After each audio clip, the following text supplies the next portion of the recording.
The sky and rivers shimmered like polished silver. There ruled a king named Amaru.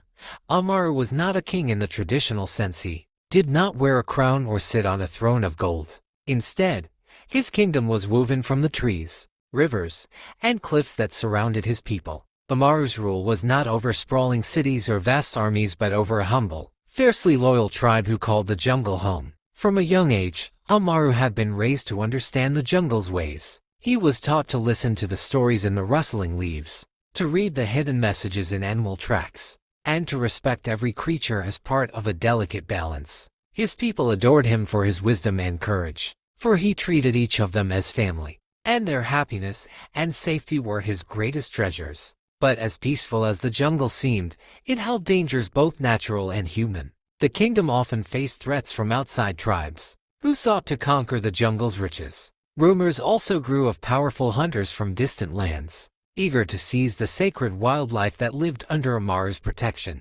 One day, scouts came running to the village with urgent news. A group of invaders had entered the jungle, burning through sacred groves and laying traps for rare animals. The jungle wept, and Amaru's heart grew heavy. He gathered his people by the river that night, under the stars, and promised them, "As long as I breathe, no harm shall come to you or our home."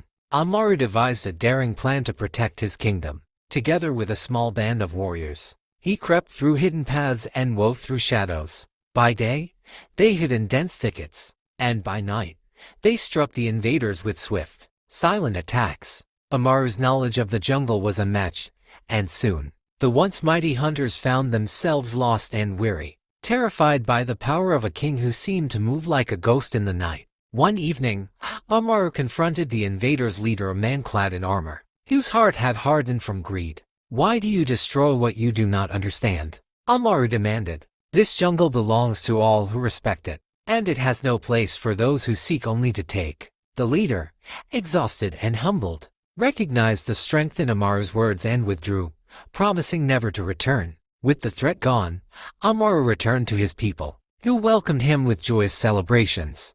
Songs filled the air, and the jungle thrummed with the sounds of peace. From that day on, tales of the courageous king spread far beyond the jungle's edge. Amaru became a legend, known as the king who loved his people and his land so fiercely that he had made even the wild jungle itself rise to protect them. And in the heart of that jungle, his spirit lived on, a part of every leaf and river, watching over his people for generations to come.